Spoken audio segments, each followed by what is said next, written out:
rapport aux autres présentations, là, ce qui va être intéressant, c'est la partie justement charte chantier vert qu'on va essayer de faire appliquer aux entreprises qui vont s'installer donc sur des terrains qu'on va vendre. Hein. Donc c'est nos terrains. Et sur la première partie, on va vous présenter un peu ce qu'on a mis en place aussi en système de pénalité, donc plutôt le bâton. Et là, sur les parties privées, c'est plutôt les deux volets, la carotte. Chantier public et puis chantier privé, avec plutôt le bâton en fait sur les chantiers publics, les chantiers d'aménagement. Et puis la carotte sur les chantiers privés, parce que il ne faut pas non plus décourager les potentiels investisseurs. Parce que je vais revenir justement un peu sur le pays Montbéliard et on passera en vue aussi la relation entre le GIE et Pays de Montbéliard Agglomération pour ce projet de parc d'activités.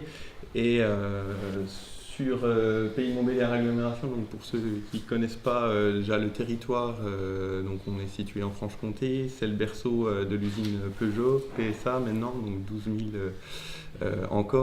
000 employés et une filière automobile relativement importante puisque ça représente à peu près 15 000 personnes, 15 000 employés de services ou d'industrie.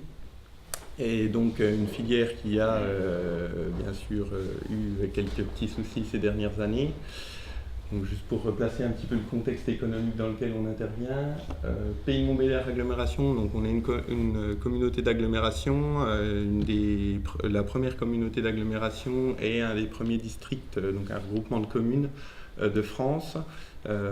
Sachant qu'on a une grosse culture donc, de la mise en commun de moyens et c'est pourquoi on a à peu près une quarantaine de compétences, donc des métiers complètement différents. L'une d'entre elles, c'est le développement économique et à travers cette compétence, donc, on a la gestion de 4 parcs d'activités pour 320 hectares environ, sachant que Technoland 1, donc, le premier Technoland fait à lui seul 300 hectares. Donc 3600 emplois. Voilà. Et donc ces 320 hectares étaient en 2007 remplis à peu près à 80%, des surfaces industrielles qui étaient quasiment inexistantes. Donc nous avons souhaité se lancer dans une extension du parc d'activité de 177 hectares à terme. Avec comme ambition en termes de développement économique, bien sûr l'accueil de nouvelles activités en lien avec l'automobile, mais aussi une diversification des activités, et notamment récemment la création d'un pôle bois pour développer la filière économique du bois. Le GIE, c'est un peu comme il y a un GIE sur l'agglomération dijonnaise, il y a un GIE au niveau franc-comtois et puis qui dépasse un petit peu maintenant le cadre franc-comtois. Puisqu'on a 5 structures en fait pour un total d'environ 150 collaborateurs. Donc ça va du Jura jusqu'à Mulhouse qui composent ce GIE, structures qui sont des EPL, hein, donc soit des SEM, soit des SPL. Je ne vais pas forcément citer chacune parce que les noms vont pas vous parler, mais voilà, donc 5 structures, 5 EPL dans ce GIE. Ce GIE se présente comme a pour mission principale la mutualisation de services pour le compte de ces 5 structures-là. Et dans le cadre de cette mutualisation, plus particulièrement une mutualisation d'AMO développement durable. Donc le GIE, si on veut résumer, c'est une AMO développement durable interne mutualisée entre 5 structures. Dans cette activité d'AMO, on a à la fois le portage d'une certification ISO multisite sur 7 parcs d'activité, un peu plus de 800 hectares de parcs certifiés. C'est un des deux, je crois, une des 2 certifications multisites, il y en a peut-être d'autres, mais au sein de Palm, avec celle de la communauté d'Aigle de Douai. Et puis on a également d'autres missions, soit des missions d'assistance générale sur des opérations type AMO HQE ou type sur des bâtiments ou sur des zones, des projets d'aménagement, que ce soit écoquartier ou projets d'aménagement de parcs d'activité. Et puis on a des missions plus spécifiques également de type simulation thermique, type bilan carbone, enfin voilà, des missions qui sont un peu plus spécialisées et qu'on retrouve bien souvent dans le giron des AMO, des AMO HQE. Quoi. Et que vous faites vous-même ? Et qu'on fait nous-mêmes. C'est l'intérêt en fait voilà, dès lors qu'on a atteint un volume en fait qui nous permet d'internaliser un certain nombre de prestations, dont parfois la prestation de contrôle chantier, d'AMO chantier vert, quoi. Donc en ce qui concerne le projet extension de Technoland, c'est un projet, le plus gros projet en fait à l'époque de Pays de Montbéliard Agglomération en termes financiers, 61 millions d'euros, 85 hectares cessibles donc sur les 177 de la superficie de la ZAC. C'est un projet, donc le premier également projet que Pays de Montbéliard, un projet d'aménagement que Pays de Montbéliard Agglomération concédait, sur lequel il concédait la maîtrise d'ouvrage. Donc on a un contrat de concession avec la CED, d'où la présence des GIE, sur notamment la partie aménagement et commercialisation. Donc c'est un contrat de concession d'une durée de 20 ans, puisque le projet s'étale en 3 phases, en 3 grandes phases. Aujourd'hui, on verra tout à l'heure, la phase 1 est terminée en termes de travaux, donc on accueille encore des entreprises dessus. Et la phase 2, 1, parce qu'elle se divise en deux, commencera normalement en 2015. Donc sur ce projet, on a une double certification, comme l'a dit Thibaut, puisqu'on a une certification au niveau du GIE et de la CED et au niveau de Pays de Montbéliard Agglomération. Le périmètre de certification, c'est la conception, l'aménagement et l'accueil des entreprises. Donc on verra par la suite comment on traduit ça. La gestion n'étant pas encore d'actualité, on n'a pas souhaité la certifier. Juste un petit focus donc, sur les contraintes environnementales de la ZAC. Effectivement, cette ZAC elle a été créée sur un territoire rural, sur un plateau karstique, et avec des sources dont une notamment qui est utilisée, qui est exploitée par un agriculteur pour donner à boire à ses vaches et nettoyer ses installations. Donc une source qui est relativement sensible, et on voit également sur la photo sur la gauche une proximité des habitations, qui plus est des maisons individuelles, enfin un village qui fait 300 habitants, donc qui avait plutôt l'habitude d'être au calme avec des champs et des chevreuils qui couraient derrière chez eux. Donc une sensibilité assez importante qui nous a conduit à justement mettre l'accent au niveau de la charte sur les pollutions, les préventions des pollutions des sols et des eaux, et également une prévention du bruit et la gestion des déchets pour pas qu'il y ait la nature qui soit visuellement impactée notamment. Donc on va parler proprement parler des chantiers publics, le bâton. Juste un petit, avant de rentrer dans le vif du sujet, resituer un petit peu Pays de Montbéliard Agglomération donc avec la nouvelle mandature de 2008, l'ancienne mandature maintenant, qui avait un projet, qui a initié un projet avec une large concertation qui est le projet d'agglomération, qui a un horizon 2020 où la concertation a abouti au fait que l'environnement était la principale préoccupation des habitants, et c'est pourquoi l'objectif premier de ce projet d'agglomération, c'est de faire une éco-agglomération. C'est pourquoi on a déployé dans de nombreux projets des démarches, notamment le label Citergie. On a obtenu sur le projet d'agglomération les rubans du développement durable, pour notamment l'aspect développement durable de ce projet d'agglomération qui prenait en compte les 3 volets, social, environnement et économie. Et un enjeu local, comme on l'a vu, sur le terrain, un projet qui n'était pas forcément bien accueilli au départ. Donc la volonté politique était effectivement d'être exemplaire au niveau de l'environnement, avec un engagement au niveau d'une charte PALM qui a été signée, et ensuite l'engagement d'une politique ISO 14001. Alors sur le contenu du cahier des charges, on va peut-être pas rentrer trop dans les détails, on a juste mis le sommaire pour que vous voyez les thématiques, mais on ne va pas rentrer dans le détail des thématiques, ça a déjà été un petit peu fait par les intervenants précédents, très bien. Et puis, bon voilà, de toute façon, on ne réinvente jamais le monde sur le contenu de la charte. Hein.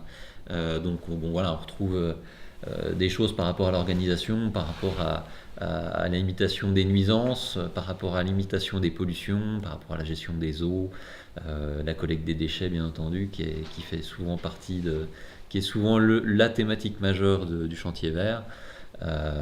Et puis bien sûr, je suis plus sûr. Oui, on termine par les pénalités. Oui, enfin, ça s'appelle pas pénalité parce que on voulait que ça garde une. Mais il y a bien des pénalités quelque part.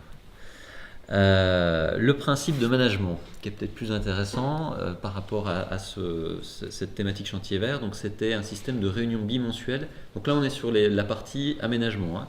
Donc il y avait une réunion bimensuelle en présence de tout le monde, c'est-à-dire à la fois le maître d'ouvrage, enfin le concessionnaire de maîtrise d'ouvrage, la maîtrise d'œuvre, la représentante de l'entreprise de travaux sur la partie chantier vert, là pour le coup il y avait une référente environnement, et puis l'entreprise de travaux, le conducteur de travaux, etc. À chaque rendez-vous, donc deux fois par mois, une fiche de suivi était à remplir, là aussi, hein, c'est des choses qui ont déjà été expérimentées sur d'autres zones, on l'a vu tout à l'heure.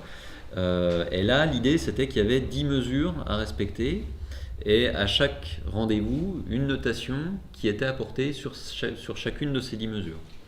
Les 10 mesures, c'est celle-là, enfin là il y a on les a pas, il y a une partie, on les a pas toutes listées, mais en fait on retrouve les thématiques qu'on retrouvait dans le sommaire de la charte, hein, finalement.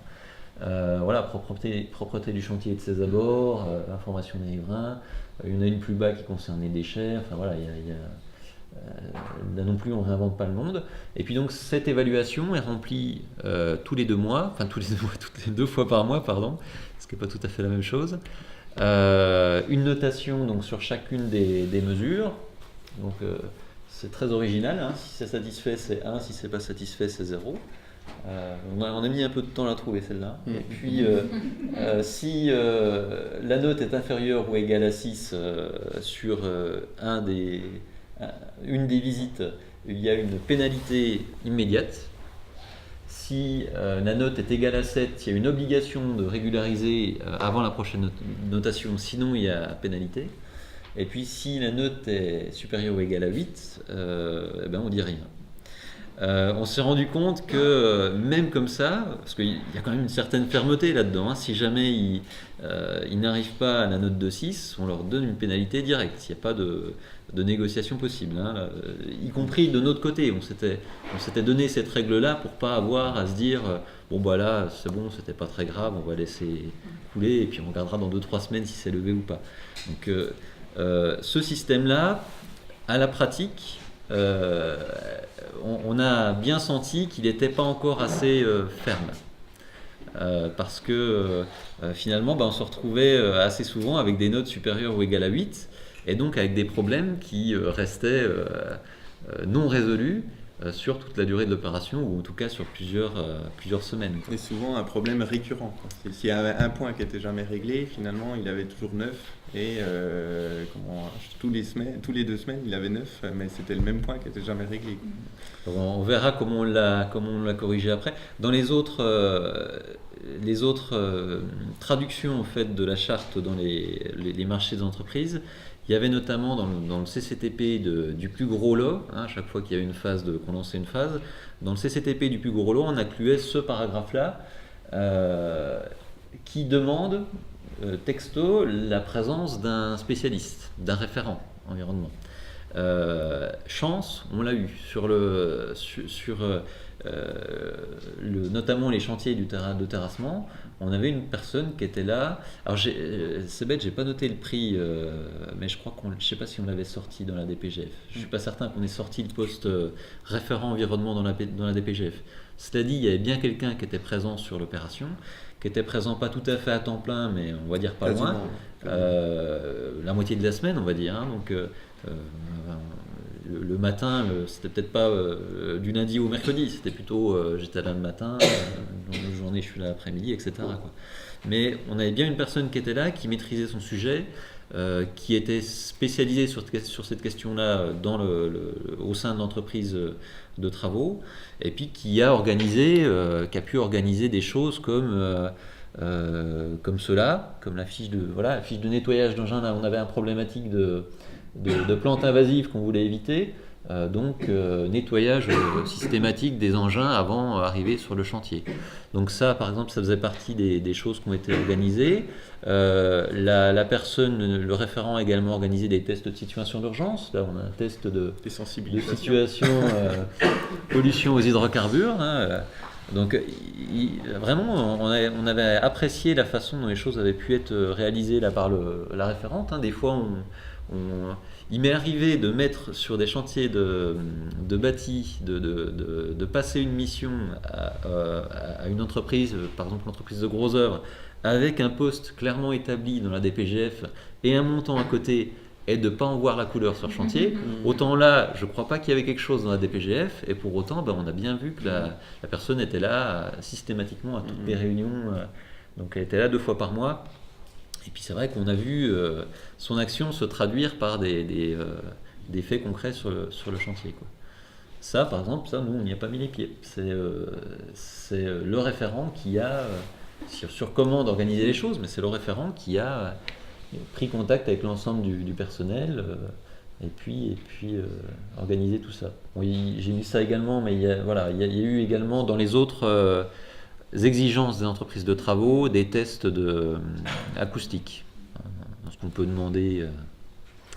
Comme je disais tout à l'heure, on s'est aperçu rapidement que le système, on s'est aperçu après le chantier. Après l'intervention c'était 3 lots, je crois, hein, la première phase, que le système était peut-être un peu trop laxiste et qui permettait trop de déviances, surtout des déviances continues, quoi, hein, puisque c'était l'histoire de l'inondation. Tant qu'ils sont au-dessus de 8, on leur dit rien.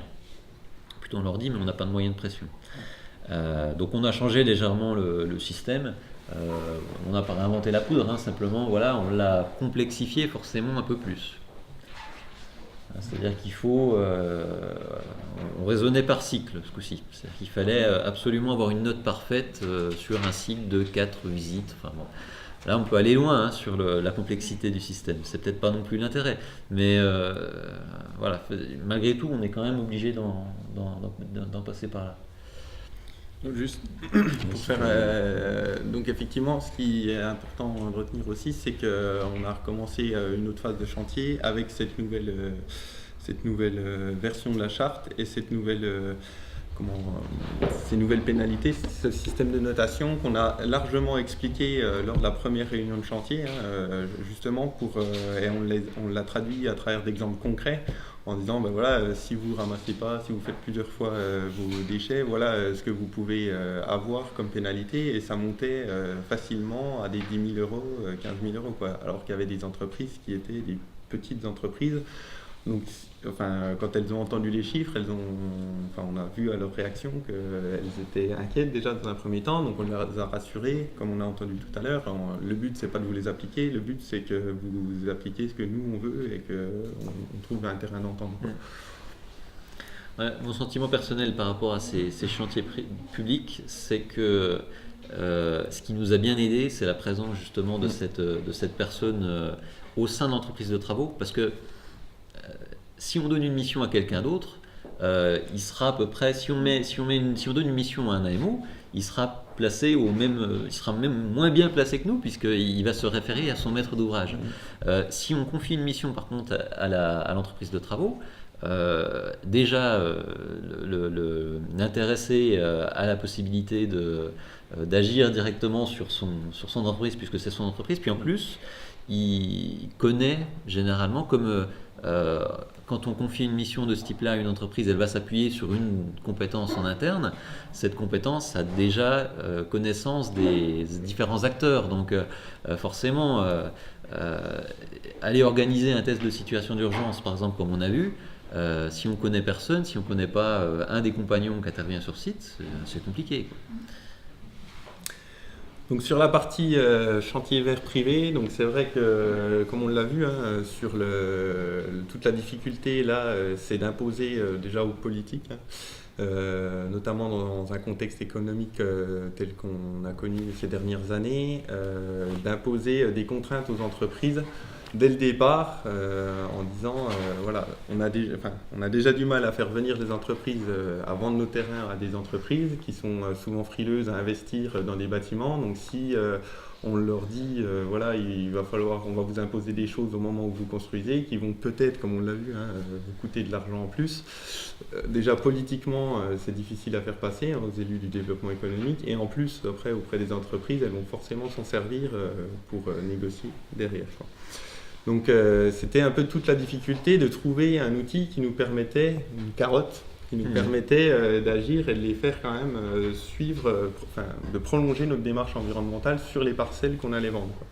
Donc la réponse qu'on a trouvée, c'est un outil, c'est une bonification environnementale, en fait, qui est une remise sur le prix du terrain de 13%. Donc, Parce que 13, ça porte bonheur, c'est pour ça qu'on a choisi ça. Non, c'est un calcul financier sur la rentabilité. Voilà, voilà, l'idée, sachant qu'on est à peu près, on était à 15 € du mètre carré pour les grands comptes, les surfaces de plus d'1 hectare. Voilà, donc c'est pas grand chose, mais c'est quand même un geste de notre part. Vous la faites a posteriori cette remise? Alors justement, voilà, donc c'est soumis à condition, bien sûr. Donc, le but, c'est de choisir parmi 7 cibles qui ont été prédéfinies et qui sont annexées et définies dans les CCCT, que l'entreprise, au moment de la vente, en fait, choisisse 4 cibles et nous explique ce qu'elle va mettre en œuvre derrière ces 4 cibles. Donc, dans les 7 cibles, il y a le chantier vert, effectivement, et on verra par la suite, mais c'est une cible qui est quand même largement choisie. Donc une fois que ça a été fait, il y a un système de contrôle qui est réalisé par la CED, le maître d'ouvrage concédé, et c'est PMA ensuite, donc on verra aussi un peu plus en détail, qui va reverser sous forme d'une subvention en fait à l'entreprise ces 13%. D'accord, donc au niveau de l'enregistrement, parce que le prix de vente est enregistré à la conservation des hypothèques, il y a les droits d'enregistrement en fonction, tout ça. Ça n'impacte pas. Ça n'impacte pas. C'est une subvention qui est remise a posteriori. Voilà. Et elle ne pose pas de problème au regard du droit européen, cette subvention Alors là, c'est pas mon domaine de compétence, mais apparemment. Est-ce que ça peut être une aide directe aux entreprises? Là, franchement, je pourrais vous donner les coordonnées. C'est passé par les services juridiques. C'est passé par les services juridiques. C'est intéressant aussi de savoir si. Oui, mais on pourra reprendre contact et puis je vous mettrai en relation avec les personnes qui ont constitué ça.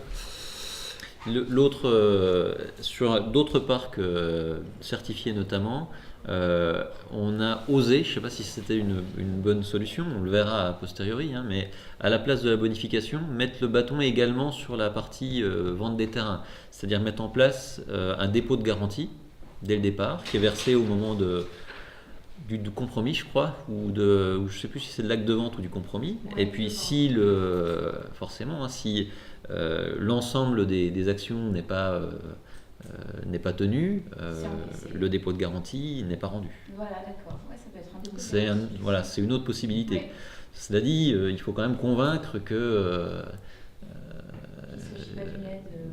non, parce que là pour le coup c'est pas une aide, c'est une pénalité, mais il faut convaincre l'entreprise d'aller donner en plus de ce qu'elle doit mettre dans son bâtiment un petit dépôt de garantie. Dans la présentation remise sur le prix du terrain, ça revient au même, le bilan financier est le même pour l'entreprise.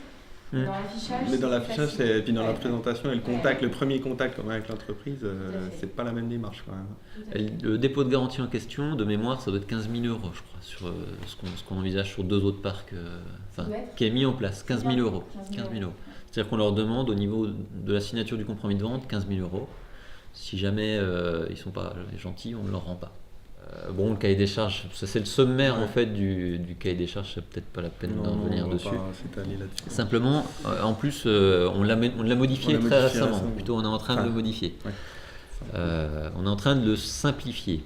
Voilà ce qu'il y avait au départ. Je ne sais pas si on voit, mais voilà ce qu'il y avait au départ comme exigence concernant le chantier vert dans le cahier des charges de cession de terrain, dans le cahier des charges, dans les cahiers de vente, quoi, en fait.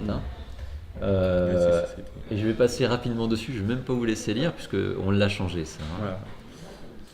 Et puis on avait une procédure, bon c'est pareil, vous aurez le PowerPoint, donc vous pourrez regarder, mais il y avait une procédure de suivi avec un pré-ciblage des cibles, un pré-ciblage en fait parce qu'ils n'étaient pas obligés de prendre toutes les cibles qu'on leur... 4 sur 7. Voilà. Simplement, on s'est aperçu là-dessus qu'il y avait certaines actions qui étaient plus faciles à remplir que d'autres, donc... que les cibles n'étaient pas toutes égales, Voilà, qu'on n'avait pas forcément associé derrière chaque cible un livrable. Donc difficile de vérifier si oui ou non, ou de comparer si un tel a réussi l'action et si l'autre ne l'a pas réussi, quoi. On n'avait pas défini non plus on n'avait pas non plus défini les contrôles, vraiment quel contrôle on allait mettre en place derrière. Et on n'avait pas annexé de document charte chantier vert au CCCT, quoi. Donc c'était la charte était à l'entreprise le contenu était très évasif, quoi. La nouvelle version prend en compte ce retour d'expérience. Donc comment on a organisé les choses, on a simplifié un petit peu le contenu je crois qu'on est revenu à 4 ou 5 cibles. Ouais. Et en gros, toutes les possibilités d'action des promoteurs tient sur un tableau qui lui-même tient sur un recto A3. Et on reste sur des contenus très, très simples. Et pour chaque cible, on a défini une ou deux actions de base et une ou deux actions de progrès, quoi. L'idée, c'était plutôt que de donner un cahier de bonnes pratiques et puis de dire, de toute façon, on ne pourra pas vous contrôler sur tout. C'était de dire, quelles sont, nous, nos priorités, et, même s'il y en avait un ou deux et que finalement, on écartait certaines autres priorités, voilà où sont nos priorités. Et maintenant, celle-là, on va vous contrôler dessus. Et du coup, derrière, on va dire si oui ou non vous avez la pénalité. Voilà. Comment on va vous contrôler, qu'est-ce que ça devrait a priori vous coûter, donc c'est l'estimation du coût des mesures, et puis effectivement on a également revu un petit peu le système d'attribution de la bonification, sachant qu'ils choisissent on va dire 4 cibles. Sur les 4 cibles, s'il y en a une qui n'est pas bonne, ils n'ont pas la subvention. Voilà. Donc c'est un peu plus ferme là. C'est beaucoup plus ferme. C'est beaucoup plus ferme. Mais c'est plus clair. Il y a moins d'exigences, mais on est plus ferme. Ça c'est la façon dont ça a été rédigé dans la nouvelle procédure. L'entreprise doit se conformer à la charte chantier vert. On lui impose quand même de désigner une personne extérieure ou faisant partie de l'équipe de maîtrise d'œuvre pour suivre tout ça, de manière à ce qu'on puisse avoir des retours. Et puis le système, c'est que si jamais, donc nous, aménageurs, on va se faire au moins 2 contrôles inopinés. Généralement les opérations de construction, elles ne durent pas non plus 3 ans, elles durent moins d'1 an. Donc on va faire 2 contrôles inopinés dans ce laps de temps-là, nous aménageurs. Et si jamais on constate des écarts, on envoie un rapport. Si les écarts ne sont pas levés 7 jours après le rapport, on sucre la bonification complète. C'est pour ça qu'on ne peut pas non plus se permettre d'être complètement d'être trop ferme, parce que c'est violent. C'est assez violent. Mais alors, plus généralement, parce que c'est vrai qu'on a mené d'autres... alors, on a pas mal expérimenté côté GIE sur le chantier vert, à la fois en intervention directe par des missions d'AMO-HQE. On en a une là actuellement sur un bâtiment de 20 000 m².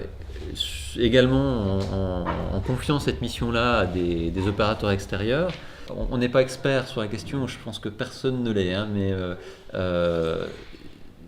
ça fait partie. Voilà, à gauche, on a les constats qu'on a pu voir sur les opérations sur lesquelles on a eu une mission, sur lesquelles on a pu confier une mission. Et puis à droite, on a les solutions qu'on propose, qui ne sont pas exhaustives. Donc par rapport au dialogue avec les entreprises, premier constat, la charte chantier vert ou le cahier des charges, parce que déjà la charte, si on appelle ça charte, a priori, c'est pas obligatoire. C'est pas gagné, parce que charte, on ne le lie pas forcément à une pénalité derrière. Cahier des charges, c'est pas beaucoup mieux parce qu'on l'a fait plusieurs fois. C'est pas parce qu'on appelle ça cahier des charges qu'on met une référence en gras dans le CCAP que les entreprises vont le lire pour autant. Et comme je vous disais tout à l'heure, c'est même pas parce qu'on met une ligne sur la DPGF référent environnement qu'on aura bien un résultat sur site. Donc, une des solutions, ça pourrait être de mettre un rendu spécifique dans l'appel d'offres et surtout de ne pas laisser, de mettre en fait un rendu à trous. C'est-à-dire, vous mettez une partie et puis vous laissez la partie droite du tableau à remplir. Ça leur évite de vous fournir le fameux SEGED là, qui vous donne à chaque fois, qui ressortent de leur dossier des pièces qu'il faut sortir à chaque consultation et qu'eux-mêmes ne lisent pas en fait. La deuxième, je pense que tout le monde a pu le vivre. Dès lors qu'on parle de chantier vert, il faut axer le discours sur l'utile et surtout sur relier le discours à des économies. Parce que du point de vue de tous, s'il n'y a pas directement une économie en fait liée à cette thématique du chantier vert, il n'y aura pas de chantier vert. Et il est possible de la trouver l'économie, ne serait-ce que sur le coût du non-tri des déchets par exemple. Les pénalités, on en a parlé, on peut passer là-dessus. Mais effectivement, il y a un sentiment d'impunité des entreprises par rapport aux pénalités et le volume peut être très faible par rapport au volume du marché. Ça, c'est important. Par contre, les habitudes s'installent très rapidement. Donc, ce qu'on a pu observer, c'est qu'on avait un vrai intérêt à voir les lots séparément, à ne pas faire juste une réunion au départ de démarrage avec tous les lots où 80% des gens n'écoutent pas, mais de voir séparément chaque lot et de jauger avec eux les thématiques sur lesquelles, par exemple, les déchets qu'ils vont produire. Les déchets produits par le lot plâtre seront complètement différents de ceux qui vont être produits par le lot menuiserie extérieure, par exemple. Donc ça peut être intéressant de les voir séparément. Et puis surtout, revenir, parce que ça a été, peut-être même, c'était il y a longtemps, mais c'était une habitude sur certains chantiers il y a quelques années, voire quelques dizaines d'années, le nettoyage global avant le week-end, ou le nettoyage global avant la réunion de chantier. Créer en fait ce rythme de nettoyage global du chantier à chaque semaine, ça invite les gens à se poser la question régulièrement de est-ce que je laisse traîner ce truc-là à cet endroit-là, est-ce que je vais le mettre dans la benne tout de suite, quoi. Et puis par rapport au contrôle du management, enfin par rapport au management. C'est ce que je disais, la réunion de démarrage chantier, finalement, elle ne sert pas à grand-chose. Il faudrait voir chaque lot séparément. Et puis effectivement, ça on l'a dit tout à l'heure, la nécessité de prévoir quasiment dès le programme de l'opération, et pas au niveau de la constitution des DCE, comment on va gérer cette thématique du chantier vert. Ne serait-ce que parce que si on prévoit de la confier à la maîtrise d'œuvre, il vaudrait mieux la mettre dans sa mission initiale quand on fait l'appel d'offres de maîtrise d'œuvre que de la rajouter au niveau des DCE par l'intermédiaire d'un avenant, ou ne pas la rajouter et dire de toute façon tu as une mission DET donc c'est toi qui feras. Juste avant de conclure, par rapport à la bonification environnementale, donc aujourd'hui on a 5 entreprises qui se sont implantées sur le site. Il y en a 4 qui ont retenu le système de bonification environnementale, mais on a vu que les exigences sont assez évasives et les contrôles assez difficiles. Il y en a 4 sur 4 qui ont retenu la cible chantier vert. Pourquoi ? Parce que c'est une cible qui est facilement mise en œuvre et qui est définie dans le temps, qui est assez court dans le temps. Les autres cibles étant sur l'énergie et qui vont engendrer peut-être des surcoûts un peu plus importants. Et en termes de retour d'expérience, c'est qu'effectivement, il est très important d'avoir un temps d'explication avec l'entreprise sur quel est le système de bonification, quelles sont les exigences qu'on attend, et effectivement, à quel moment on va lui attribuer ou ne pas lui attribuer. Et tout ça pour essayer de les convaincre les entreprises en leur disant que c'est dans leur intérêt d'y participer, quoi. Donc pour conclure, sur les chantiers publics, ce qu'on a vu, c'est l'intégration des obligations dans les documents contractuels. Bon, c'est ce qu'on avait vu aussi avec les autres présentations. Un responsable présent sur le terrain, qui est largement sensibilisé. Vous avez parlé tout à l'heure de voir le CV. C'est vrai qu'on pourrait peut-être aller plus loin puis essayer de rencontrer cette personne-là pour savoir sa sensibilisation environnementale. Une sensibilisation au départ et en continu avec chaque entreprise ou chaque corps de métier en tout cas, et une mise en avant pragmatique en fait et l'intérêt économique que peuvent avoir les entreprises à respecter cette charte anti-vert, et un système de pénalité dissuasif, c'est ce qu'on a vu. Et sur les chantiers privés, c'est essayer de séduire les entreprises avant la vente des terrains en établissant des exigences simples et claires, et estimer leur impact financier en leur disant finalement vous allez faire ça, ça ne va rien vous coûter, et derrière vous pouvez gagner 13 000 euros ou un peu moins. Et expliquer de vive voix, ne pas forcément redonner des documents, mais bien expliquer dans le travers d'une réunion d'une demi-heure, 1 heure, ce que ça implique derrière et qu'est-ce qu'on y retrouve dedans. Voilà.